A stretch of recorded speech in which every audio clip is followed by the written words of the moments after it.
Isaías 1, coloca lá no 1, já começou no 2, vamos no 1. No ano que o rei Uzias morreu, eu vi o Senhor assentado num alto e exaltado trono, e a aba da sua veste enchia o templo. Acima dele estavam os serafins, cada um deles tinha 6 asas, com 2 cobriam o rosto, com 2 cobriam os pés, e com 2 voavam. E proclamavam uns aos outros: Santo, Santo, Santo é o Senhor dos exércitos. A terra inteira está cheia da sua glória. Ao som das suas vozes, e os batentes das portas tremeram, e o templo ficou cheio de fumaça. Então gritei: ai de mim, estou perdido, pois sou um homem de lábios impuros, e vivo no meio de um povo de lábios impuros. E os meus olhos viram o Rei, o Senhor dos exércitos. Logo, um dos serafins voou até mim, trazendo uma brasa viva, que havia tirado do altar com uma tenaz. Com ela tocou a minha boca e disse: veja, isso tocou teus lábios. Por isso, sua culpa será removida e o seu pecado perdoado. Então ouvi a voz do Senhor conclamando: a quem enviarei? Quem irá por nós? E eu respondi: eis-me aqui, envia-me a mim. Essa passagem é algo tremendo. Tem uma música muito antiga que o Ron Kenoly cantava. A gente lembra, né, Adelma? Dessa música a gente cantava muito, né? Quando ela lançou. E diz assim: vejo o Senhor, vejo o Senhor. Quem sabe canta. E alguém me ajuda. Adoração do povo dessa terra. Entra, Juba. Vejo, Senhor. Ali, viu? Senhor. Aí ela chegou com o tom certo. Vamos cantar só um pedacinho, vamos lá.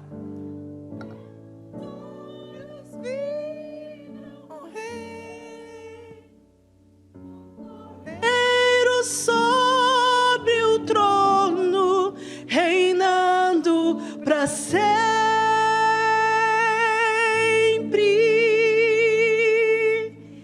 Vejo o Senhor.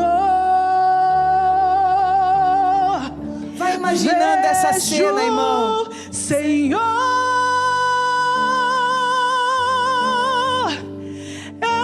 exaltado na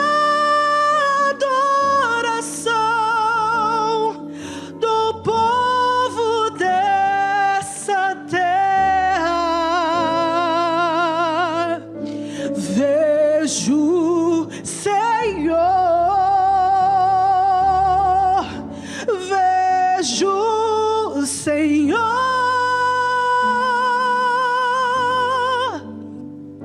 meus olhos viram o Rei, o Cordeiro sobre o trono, reinando para sempre.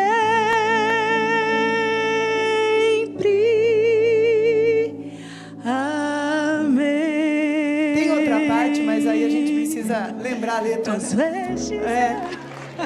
Glória a Deus. É que a parte, depois entra, tuas vestes. Essa música é maravilhosa. Fala das vestes reais, enchem o templo. Fala dessa visão maravilhosa que Isaías teve. Como que a gente chega, como que Isaías chega ao trono de Deus? A gente chega ao trono de Deus através de uma adoração. A adoração, irmãos, ela não se constitui somente no momento em que nós cantamos. A adoração é a nossa forma de entrar na presença de Deus, orando, adorando. Tem muitas formas de orar. Eu lembro do Marco. O Marco, ele era muito impaciente, né? Quem conheceu sabe que ele não tinha muita paciência para ficar parado, né? Então ele não conseguia. E ele realmente tinha um problema aqui no joelho, que ninguém quase sabia. Ele tinha o osso aqui mais saltado e ele não conseguia ficar muito tempo ajoelhado, por causa desse ossinho que ele tinha saltado. E a forma dele entrar na presença de Deus e no Santo dos Santos, era na sala dele. E ele pegava o violão dele. E a nossa sala é do lado uma da outra, né? E quando eu escutava ele tocando violão, e ele começava a adorar, só que nem para tocar o violão ele parava quieto, ele adorava cantando e andando na sala. E ele ia andando e adorando. Aí daqui a pouco ele parava e levantava as mãos. Então a adoração e a oração, elas caminham juntas. Não é uma coisa separada. Quando nós estamos aqui cantando o que a gente acabou de cantar, é uma oração. As músicas que cantamos são formas de oração. Algumas clamando e pedindo a Deus algo, algumas intercedendo, algumas agradecendo e algumas só adorando por quem Ele é. E é interessante que o DNA de nossa igreja, que Deus sempre falou, é a intercessão, quer dizer, a oração e a adoração. Por quê? Porque elas andam juntas, elas não são separadas. Não é uma coisa ou outra. Mas essa adoração, quando a gente entra, porque a gente tem níveis que a gente vai entrando na presença de Deus. E o nível mais difícil de entrar, e é difícil mesmo, para nós que somos terrenos carnais, com a nossa mente cheia de problemas, esse lugar mais difícil de entrar. É esse lugar quando a gente entra no trono de Deus. Quando a gente consegue chegar na frente do trono de Deus. Não pensa que isso é fácil, não. Porque às vezes você está assim falando, ai meu Deus, eu nunca cheguei nesse lugar, será que eu sou salvo? Você é salvo, irmão, você aceitou Jesus, você é salvo, tá? Fique em paz com isso. Mas é um treino. É um treino de ir nos desconectando com esse mundo e nos conectando com o reino dos céus. Porque essa transição, enquanto nós estamos naquele primeiro estágio da oração, e que não é para ter, e não é importante, é importante. Aquele estágio do obrigado, Senhor, pelo meu dia. Você ainda está agradecendo por coisas da terra. Aí você entra no estágio da intercessão. Aquele estágio da intercessão onde você ora por você, sua família, por pessoas, por situações que Deus coloca no teu coração. É quando você começa a sair do pátio e começar a entrar no lugar santo. Uma referência ao tabernáculo. Esse lugar os sacerdotes entravam. É um lugar que começa a se desconectar um pouco das coisas dessa terra, mas ainda está ligado, porque você está orando por coisas desse mundo, e está certo, e precisa, e é necessário, e essa oração, Jesus nos incentiva a ter, sim, temos que ter todas essas partes da oração. Mas à medida que nós começamos a entrar nesse lugar, e a gente, nessa intercessão, a gente começa a ver o poder de Deus, o poder do nome de Jesus. E aquilo vai trazendo para nós uma convicção dentro do nosso espírito. É como se a gente fosse transladado para o céu. Esse é o lugar que a gente começa a contemplar. Esse é um lugar de adoração. E esse é o lugar mais incrível do mundo. Nesse lugar parece que tudo o que você precisa foi saciado. Eu não vou falar para você, porque não é verdade que eu consigo entrar nesse lugar todo dia. Não é verdade. Seria uma mentira eu falar isso para você. E eu ando com Deus, e eu amo orar. Eu amo ouvir a voz de Deus. Mas esse lugar é um lugar que a gente só entra numa quietude com o Pai. Ou no momento desse. Aqui algumas pessoas hoje entram nesse momento. Ontem, no tempo que a gente teve de adoração, eu sei que algumas pessoas conseguiram entrar nesse momento. Eu tive um momento de entrar nesse lugar. onde eu podia ver os pés de Jesus. E eu até fazia assim, talvez pensava que eu estava louca com a minha mão, porque era como se eu pudesse tocar ali os pés de Jesus.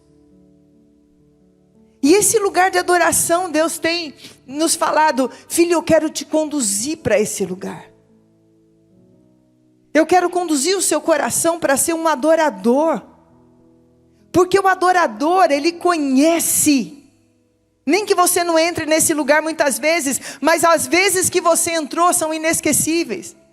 Aí vem a outra música, né, que eu vou lembrando. Quem já pisou o Santo dos Santos pro lugar. Você viu por que Jesus tinha que ter dado uma voz boa para eu cantar?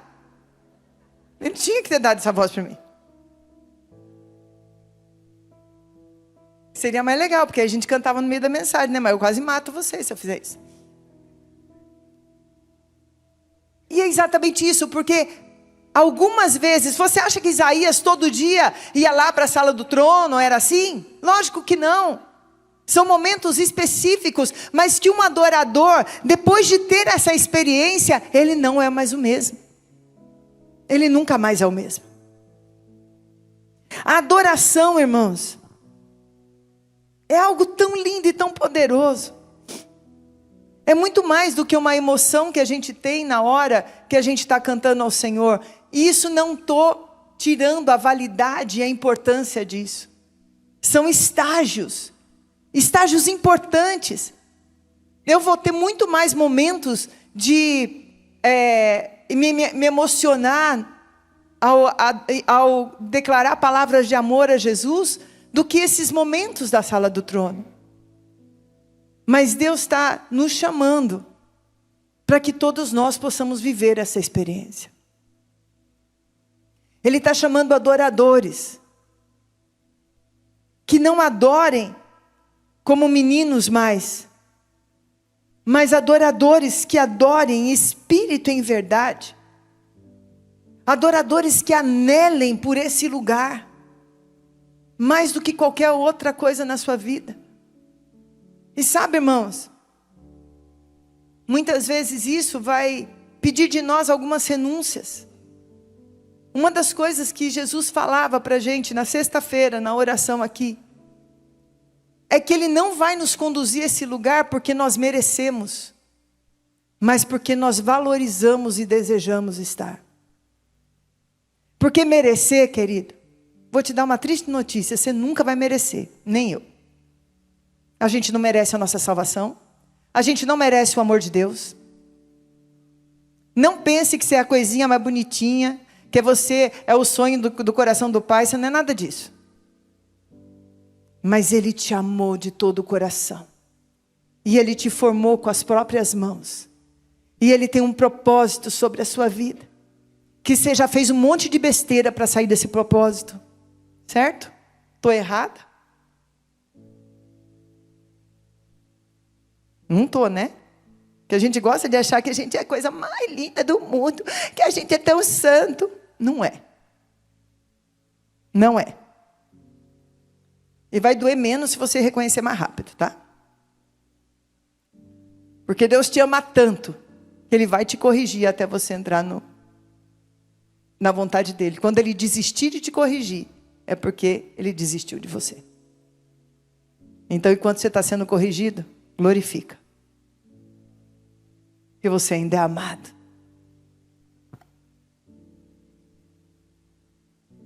E dessa forma, por nós não merecermos, mas Deus só está esperando um coração que deseja, que valoriza, que não acha que é perder tempo estar na igreja, que não acha que é perder tempo vir numa reunião de oração, que não acha que é perder tempo, que sabe abrir mão de coisas próprias. Irmão, está na hora da gente entrar no novo nível, que eu não preciso ficar falando. Quem anda comigo próximo, o meu G12 pastoral, sabe que eu sou muito compreensiva com algumas coisas. Não sou boazinha. Não. E quando eu fico brava, aí eu fico brava de verdade.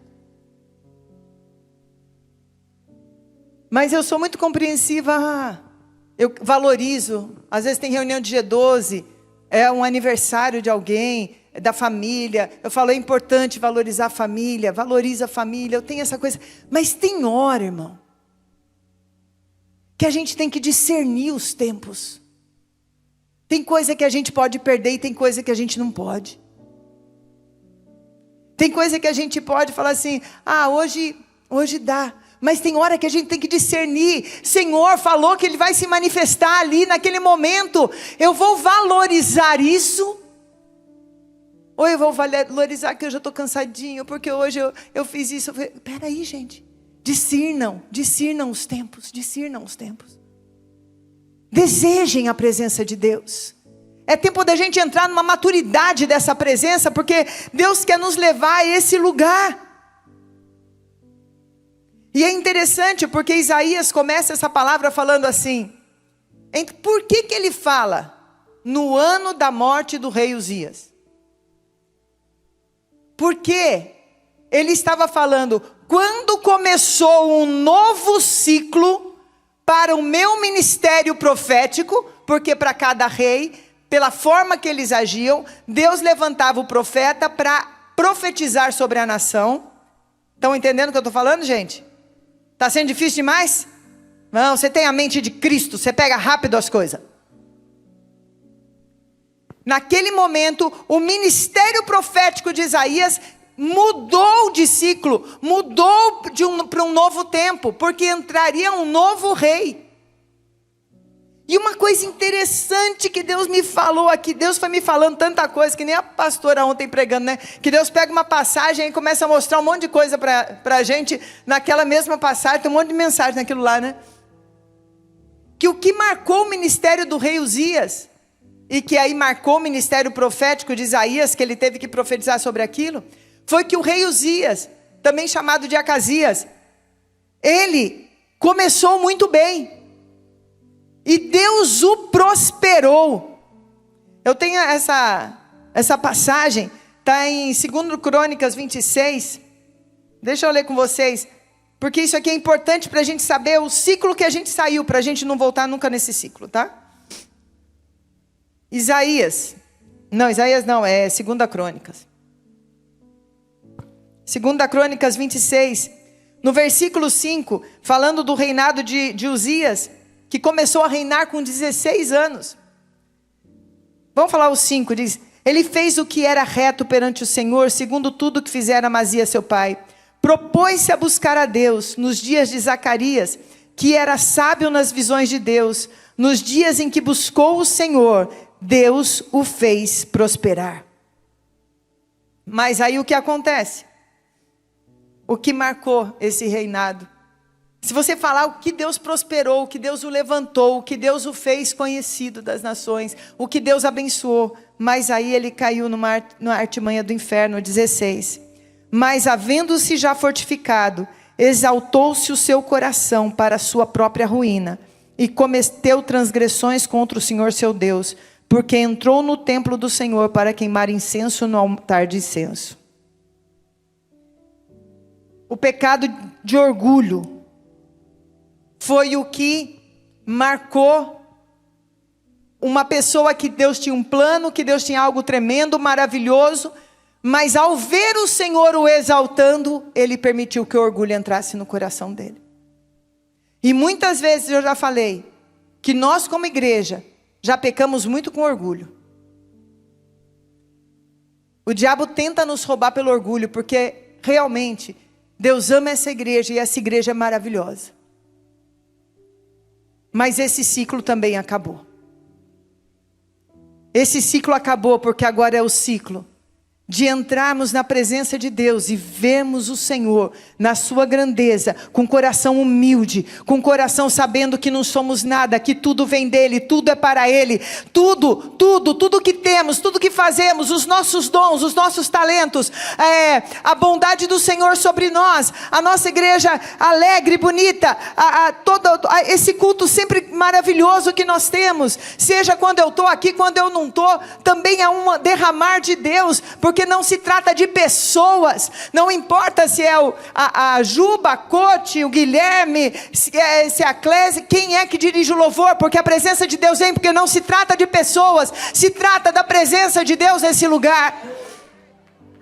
Glória a Deus. Pode aplaudir o Senhor, porque é para Ele toda a honra e toda a glória. E é momento de nós estarmos com esse coração todo o tempo diante do Senhor. Não se trata de mim. Seja com o ministério, de vídeo. Tá certo que os computadores lá às vezes só obedecem quando o André entra na sala, né? O pessoal que brinca com isso, né? Sabe aquelas coisas do homem do TI? Que você fala, não está funcionando, não está funcionando. Ele chega, ele nem encosta. Ele olha e funciona. Aí você fica uma raiva. Vai pensar que eu sou burro. E não sou. Mas parece que tem vida aquilo. Mas não é o André. Porque funciona perfeitamente com uma equipe maravilhosa que está ali. Não se trata de nós em nada, em nada. Se trata do Senhor. E termina para que nós entremos nesse lugar de intercessão, adoração, oração. Um coração que aprende a contemplar e a entrar no trono, na presença do trono de Deus. Nós temos que matar todo orgulho de nós. Nós temos que deixar todo o ego, renunciar todo o ego, todo o desejo de reconhecimento. Uma das coisas que eu sempre falo aqui, se você é novo na igreja, veio para a igreja querendo cargo, irmão, procura, tem um monte aqui por perto, igreja, pode ir para outra igreja, porque aqui não tem cargo. Aqui tem ministério, tem chamado, tem trabalho. Tem pessoas que querem servir a Deus e não ser servidos do ministério. E aqueles que às vezes mais servem e que mais coroas tem para o Senhor, são aqueles que talvez você nunca tenha nem visto. Você não imagina quantas valentes, minhas valentes, Edna e Hilda, que eu tenho sempre quando eu preciso, para receber as pessoas na igreja, com tanta valentes. Quantos valentes tem no Kids, trabalhando agora, você não sabe nem a cara, das pessoas que estão discipulando e marcando a vida dos teus filhos. Para servirem o Senhor. E assim são todos. Me perdoa algum ministério que eu não falei, tá, gente? Olha o ego, olha o ego.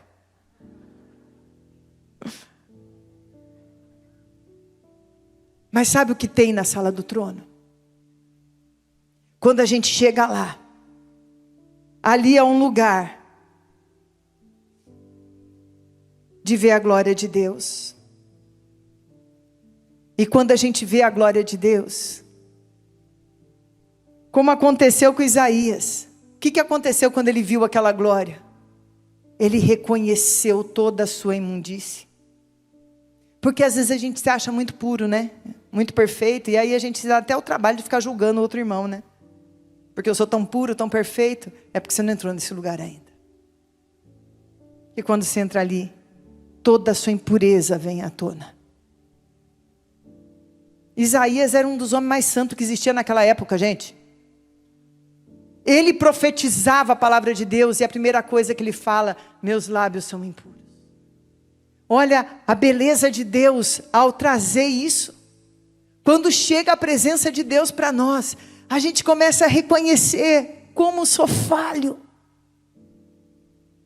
Quando a gente vê essa glória, a grandeza, a santidade de Deus, como a gente é pequeno e como o amor dele é grande. A convicção desse amor que é acima de qualquer coisa. Nesse lugar a gente, por causa disso, a gente é um lugar de arrependimento, de contrição. É um lugar de uma dependência de Deus, que a gente sabe que a gente precisa dessa dependência. Esse lugar também é um lugar de ouvir a voz de Deus. É ali que Ele vai revelar para você mistérios não conhecidos. Nesse lugar, Ele vai te mostrar coisas tão lindas, que quando você volta e você vai tentar explicar para o outro aquilo que você viu, é até difícil de você explicar o que Deus te falou, mas o seu coração foi transformado. Ninguém chega nesse lugar e volta igual. Você pode depois, com o tempo, ir se lambuzando tanto na sujeira desse mundo que voltar a não ser igual, pior do que você era antes. Mas no momento que você volta, você não volta igual. Esse lugar é um lugar de ser tocado, com as brasas vivas para ser purificado. Porque Deus nunca tem prazer em mostrar o nosso erro, mas em mostrar o nosso erro para que a gente seja purificado. E Ele vem, quando há esse arrependimento, Ele toca, né, Isaías, e fala: teus lábios foram purificados. Ele purifica o nosso coração. Ele mostra a graça e a misericórdia do perdão pelo sangue de Jesus. Nessa época, Isaías depois fala muito sobre Jesus. Eu acho que é a partir do capítulo 30 e alguma coisa, que ele começa a profetizar sobre Jesus. Mas aqui, quando fala dessa purificação, fala das brasas vivas, mas hoje nós sabemos que a purificação, o sangue de Jesus, é essa purificação sobre a nossa vida. E aí aqui tem outra coisa que, sexta-feira, né, Niva, Deus foi falando para a gente sobre essas brasas vivas, aí é outra pregação, né, não dá tempo hoje. Quem estava aqui sexta-feira ouviu, né? Aquelas revelações que Deus deu para você na hora também aqui, tremendas, sobre isso. O amor de Deus te limpa do teu pecado. Ele te purifica. Ele te transforma pelo sangue de Jesus. Mas o que é mais lindo também que Deus tem falado, que esse é um tempo de uma adoração que nos leva a uma maturidade. A maturidade faz a pessoa dar frutos. Uma árvore, ela tem um tempo para dar frutos. Como que Isaías termina essa palavra? Eis-me aqui, envia-me a mim.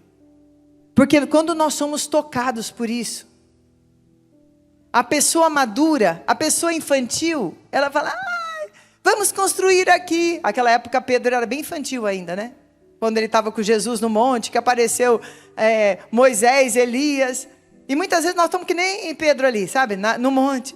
Ai, que lugar, que lindo.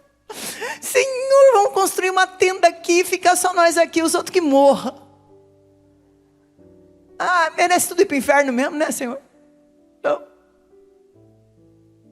a maturidade, a adoração de maturidade, Pedro teve depois com o batismo dele no Espírito Santo, onde essas brasas vivas, né, Nivaldo? Através do batismo com o Espírito Santo veio sobre a vida dele, e aonde ele já não queria mais construir uma tenda ali com aqueles 120 que estavam orando, pelo contrário, eles saíram às ruas e começaram a falar em línguas, e nesse falar era a língua das pessoas, e eles pregavam, e ali Pedro se levanta e começa a pregar.